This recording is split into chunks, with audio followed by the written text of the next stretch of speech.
Time to lay down your tools for the week.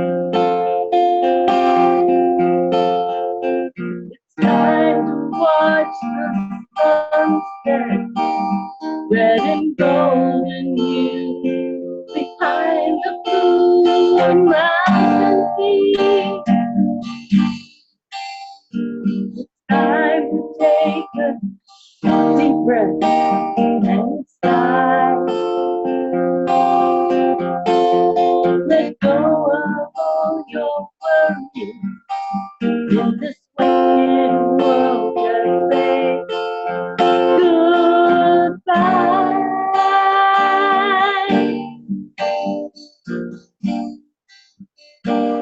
Then say hello to fellowship with brothers and sisters in Yahuwah Elohim.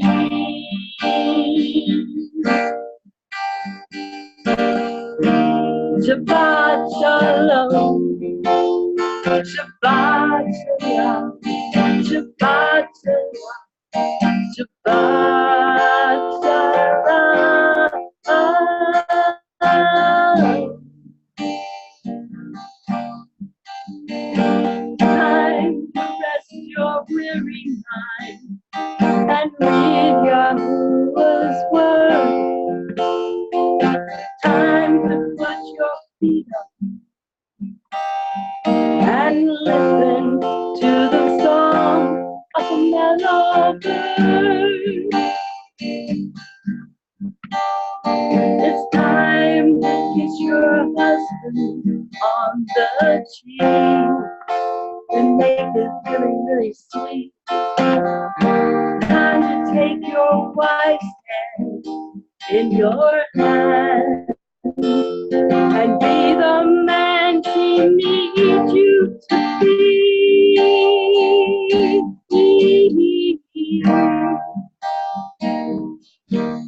Shabbat Shalom, Shabbat Shalom, Shabbat Shalom, Shabbat Shalom.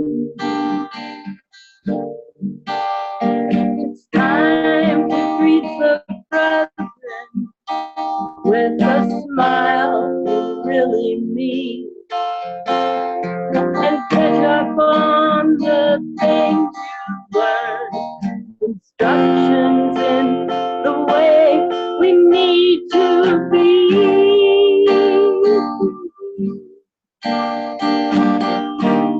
It's time to teach your children this old world will soon be burned for its iniquity. While it sets that pride, wickedness on all its forms shall die, and only truth and righteousness will be left behind. It's time for a new reality. Shabbat Shalom, Shabbat Shalom, Shabbat Shalom. Oh, oh. Shabbat Shalom, Shabbat Shalom, Shabbat Shalom.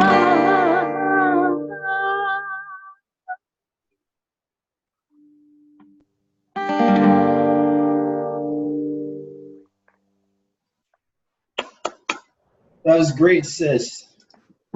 So that's my sister Shoshana that was just singing with her guitar. And it's a brand new song that she was doing for us live here. Shabbat Shalom, the Sabbath song. So, hello, my name is Brother Doug. I am one of the members of the Awakened by Yahuwah Assembly with my sister Sally. Down to my bottom left, Brother Dennis right under me, and Sister Shoshana right next to me here. So we are going to be continuing our Baruch study today, and I'll be putting it on the shared screen, this electronic version of the book of First Baruch. I'll be leading us in the reading. So here we go. First Baruch chapter 4. This is the book of the commandments of Yahuwah, and the Torah that endures forever. All they that keep it shall come to life, but such as leave it shall die. Turn you, O Yaakov, and take hold of it. Walk in the presence of the light thereof, that you may be illuminated. Give not your honor to another, nor the things that are profitable unto you to a strange nation. Interesting. O Yashrael, happy are we, for the things that are pleasing to Yahuwah are made known unto us. Be of two cheer, my people, the memorial of Yashrael. You were sold to the nations, not for your destruction, but because you moved Yahuwah to wrath, and you were delivered unto the enemies. For you provoked him that made you by sacrificing unto devils. And where can we find this in the canon? The Apostle Paul in 1 Corinthians, I believe, chapter 10, verse 20, says, what the nations sacrifice unto idols, they sacrifice to demons, devils. Okay, so the outer-bodied spirits of the giants, and not to Yahuwah. You have forgotten the everlasting Yahuwah that brought you up, and you have grieved Yerushalayim that nursed you. For when she saw the wrath of Yahuwah coming upon you, she said, hearken, O you that dwell about Zion. Yahuwah has brought upon me great mourning. For I saw the captivity of my sons and daughters, which the everlasting Yahuwah brought upon them. With joy did I nourish them, but sent them away with weeping and mourning. Let no man rejoice over me, a widow and forsaken of many, who for the sins of my children am left desolate, because they departed from the Torah of Yahuwah. They knew not his statutes, nor walked in the ways of his commandments, nor trodden, meaning walked, in righteousness. Let them that dwell about Zion come, and remember you the captivity of my sons and the daughters, which the everlasting Yahuwah has brought upon them. And let me just fix that real quick. I downloaded this from a website called YAHWEH''sword.com. So this website has like Apocrypha and stuff like that. So unfortunately they use the WEH version. So I had to edit that. For he has brought a nation upon them from far, a shameless nation and of a strange language, who neither reverenced old man nor pitied child. These have carried away the dear beloved children of the widow, and left her that was alone desolate without daughters. But what can I help you? Meaning, what can I do to help you? For he that brought these plagues upon you will deliver you from the hands of your enemies, meaning only Yahuwah can deliver you from the hands of your enemies. Go your way, O my children. Go your way, for I am left desolate. I have put off the clothing of shalom, and put upon the sackcloth of my prayer. I will cry unto the everlasting Yahuwah in my days. Be of two cheer, O my children. Cry unto Yahuwah, and he will deliver you from the power and hands of the enemies. For my hope is in the everlasting Yahuwah, that he will save you, and joy is come unto me from the Kadash one, because of the mercy which shall soon come unto you from the everlasting, our deliverer. For I sent you out with mourning and weeping, but Yahuwah will give you to me again with joy and gladness forever. Like as snow the neighbors of Zion have seen your captivity, so shall they see shortly your deliverance from Yahuwah our Almighty, which shall come upon you with great splendor and brightness of the everlasting Yahuwah. My children, suffer patiently the wrath that is come upon you from Yahuwah Almighty, for your enemy has persecuted you, but shortly you shall see his destruction and shall tread upon his neck. My delicate ones have gone rough ways and were taken away as a flock caught of the enemies. Be of true comfort, O my children, cry unto Yahuwah, for you shall be remembered of him that brought these things upon you. For as it was your mind to go astray from Yahuwah, so being returned, seek him 10 more times. Wow. For he that has brought these plagues upon you shall bring your everlasting joy with your deliverance. Take a tube heart, O Jerusalem, for he that gave you that name, meaning Yashrael, Jerusalem, will come for you. So Yahuwah, who gave them their name, who gave his own nation their specific name, Yashrael, will give them comfort, basically. Miserable are they that afflicted you, and rejoiced at your fall. Miserable are the cities with which your children served. Miserable is she that received your sons. For as she rejoiced at your ruin, and was glad of your fall, so shall she be grieved for her own desolation. For I will take away the rejoicing of her great multitude, and her pride shall be turned into mourning. For fire shall come upon her from the everlasting Yahuwah, long to endure, and she shall be inhabited of devils for a great time. Now, in context, Babylon, habitation of devils. Okay, so Baruch, it's very possible the Apostle John in Revelations could have been quoting from 1 Baruch here in chapter 4, verse 35. She shall be inhabited of devils for a great time. So that's kind of interesting, a little correlation there. All right, verse 36. O Jerusalem, look about you toward the east, and behold the joy that comes unto you from Yahuwah. Lo, your sons come, whom you sent away. They come gathered together from the east to the west by the word of the Kadash one, rejoicing in the splendor of Yahuwah. So this is pretty much talking about the regathering here in the last verse.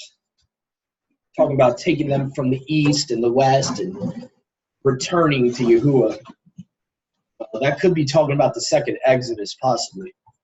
Now we're going to do, I'll also read chapter 5. It's pretty short here. It's 9 verses, and then we'll do a little summary of these 2 chapters after if we have time. Chapter 5 here's starting at verse 1. It says, Put off, O Jerusalem, the garment of mourning and affliction, and put on the comeliness of the splendor that comes from Yahuwah forever. Now this is referring to the resurrection. For anyone that's kind of confused by the wording here. This is referring to heavenly garments, heavenly bodies. It's not like literally talking about clothing. Cast about you a double garment of righteousness, which comes from Yahuwah, and set a diadem on your head of the splendor of the everlasting Yahuwah. Yahuwah's light. You know, his image is light. For Yahuwah will show your splendor to every country under heaven. For your name shall be called by Yahuwah Almighty forever. The shalom of righteousness and the splendor of Almighty's worship. Arise, O Jerusalem, and stand on high, and look about toward the east, and behold your children gathered from the west unto the east by the word of the Kadash one, rejoicing in the remembrance of Yahuwah. For they departed from you on foot and were led away of their enemies, but Yahuwah brings them to you exalted with splendor as children of the kingdom. That's a key phrase you should pay attention to here. Children of the kingdom. What timeline is this talking about? For Yahuwah has appointed that every high hill and the banks of long continuance should be cast down and the valleys filled up, to make even the ground that Yashrael may go safely in the splendor of Yahuwah, you know, the majesty, you know, his radiance. Moreover, even the woods and every sweet smelling tree shall overshadow Yashrael by the commandment of Yahuwah. Now that's interesting. And last verse here. For Yahuwah shall lead Yashrael with joy in the light of his splendor, with the mercy and righteousness that comes from him. So it's a lot to talk about here. You got the kingdom being referenced, our heavenly bodies in this chapter, and in chapter 4 is pretty much all about how they've forsaken Yahuwah, they sacrificed to demons. So there's a lot to talk about here. I unmuted my brothers and sisters so we can kind of give a summary of what I just read in those 2 chapters. There's a lot. So here. Well, there's a few things that jumped out at me. The first verse, for instance, says, "This is the book of the commandments of Yahuwah, and the Torah that endures forever. All they that keep it shall come to life, but such as leave it shall die. And those who think the commandments are gone away, done, they have another thing coming, because just read that and you'll understand. You have to keep the commandments. Those that keep them will come to life, but those that leave them die."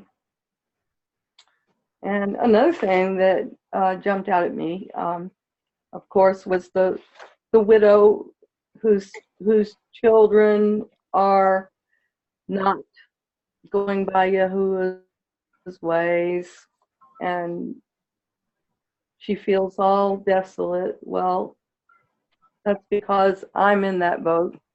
I'm a widow whose one and only son has forsaken the truth he was brought up in and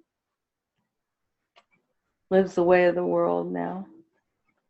But I take some encouragement from this, because I believe that Yahuwah will bring him back to me. And that's all I really wanted to bring out. Listen, Sally, have you got some stuff?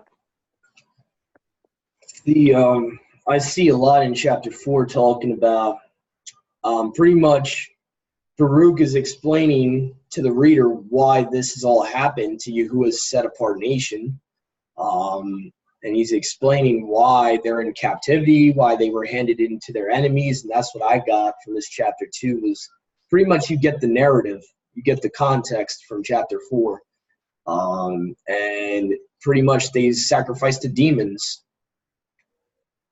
And they were doing evil stuff. They were forsaking the widow and the orphan. They were forsaking the childless of their own people. If I'm not mistaken, it says in this chapter.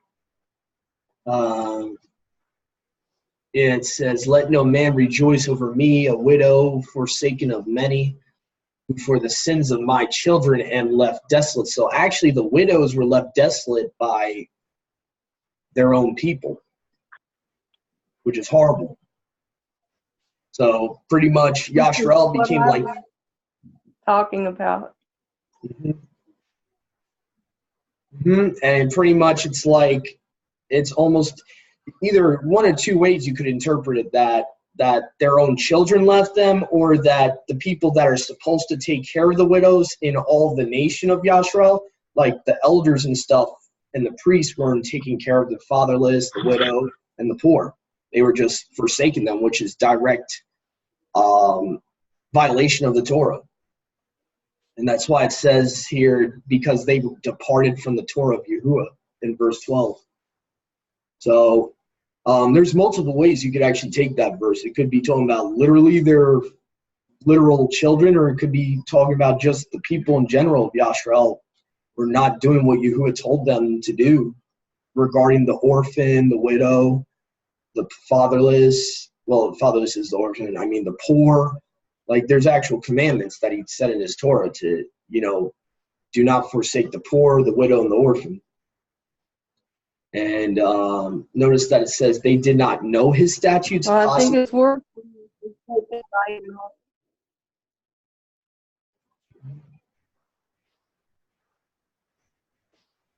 Yep, so, and he reiterates it in verse 16. They're alone, desolate, without daughters. So something went along where their daughters went astray, which that could be spiritual or physical, because sometimes Yashrel is referred to as the daughter of Yerushalayim. For he that brought these plagues upon you will deliver you from the hands of your enemies. So pretty much it's saying right here in verse 18, he will deliver them from the people he delivered them into, basically.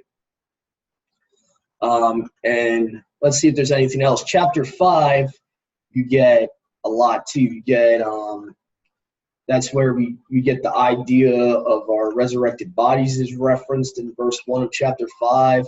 Put on the comeliness of the splendor that comes from Yahuwah, comes from above, being born from above in the New Testament.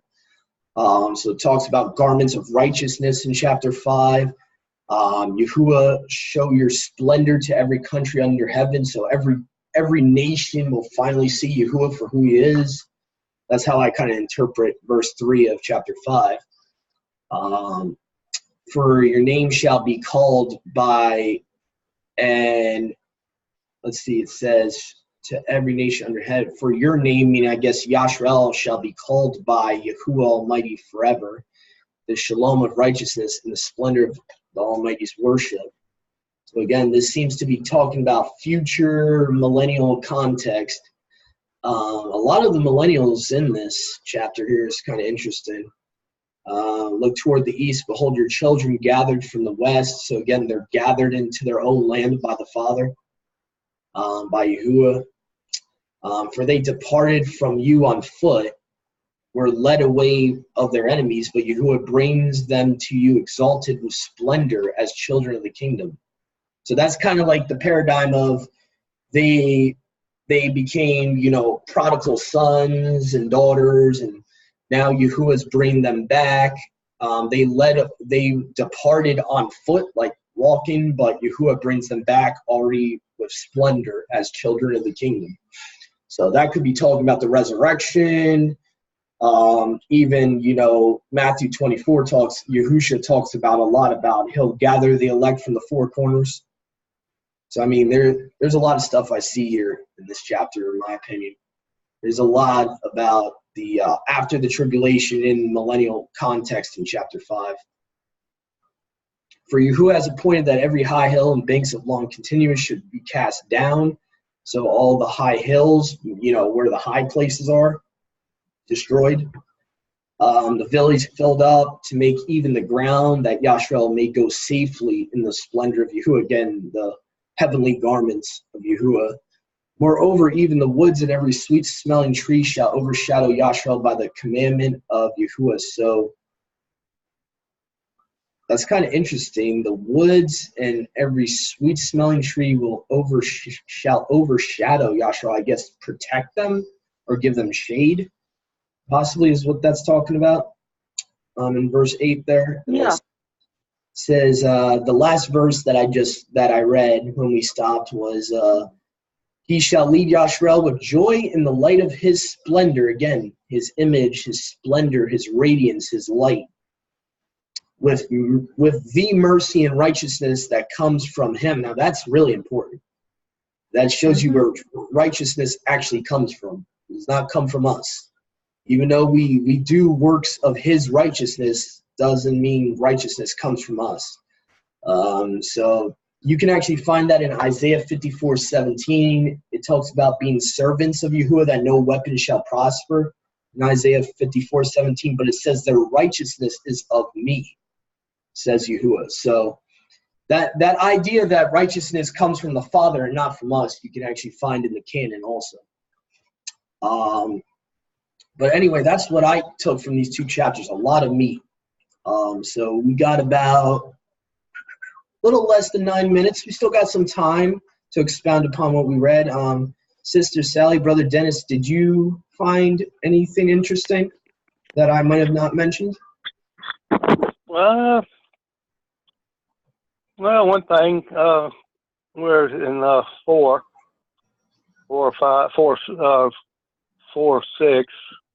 says, "You were sold into the nations not for your destruction, weren't to be destroyed." You know, and then you clarified the rest of that about because there was, you know, sacrificing unto devils and such. Yeah. Thought that was interesting.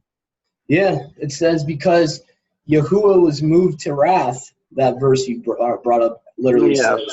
So it's because of his wrath they angered him for, you know, sacrificing the demons. You know, it's kind of interesting. It says eventually in chapter 5 the high hills will be destroyed. So all their abominations on under every green tree, every high mountain, that's going to be destroyed. So yeah, you kind of, 4 and 5 actually is kind of like 4 is like the prequel and then 5 is the sequel. 5 gives you like what's going to happen after he has mercy on them. But yeah, that's great that you brought that out. Yeah, basically they weren't taken into Babylon for their destruction. Oh, that's another thing. I forget if it was in 4 or 5. One of those chapters, it says that there's a quote from Revelations from here, and it says that the place that you were led away captive will become a habitation of devils for a long time.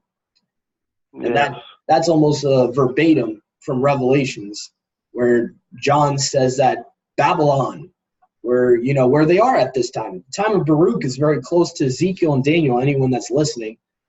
This book would have been written around the same time period as either the end of the book of Daniel, towards the end of the 70-year, captivity around that time period. So, yeah, he's literally talking about Babylon. So John gets that possibly from this book. So that's why it's important to read these books too, because if you just try to read Revelations by itself, I would say more than half of the book of Revelations is quotes from the other prophets. Oh, yeah. So, this, for anyone listening and just came by and doesn't know about these apocryphal prophetic books, these books link up to Revelations, Daniel, Ezekiel, Joel, who else? Habakkuk, Micah, all these connect with one another. So, yeah, the only other thing I could bring up is the end of chapter 4. It says that Yahuwah is our deliverer, the everlasting. So the everlasting, our deliverer. He's the only one we can look to for deliverance. Yep.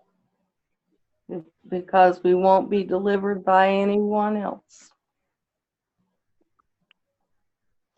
That's a fact. Well, shall we move on to chapter 6? Yep. Well, I think we're going to be doing a new session here. We got about 5 minutes left. Chapter 6.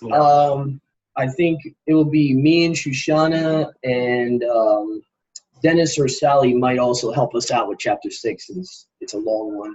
So please stay tuned, everyone. We're coming right back, and we will be starting chapter 6, and that is the last chapter of First Baruch. So please stay tuned. Shalom. Shalom. Shalom.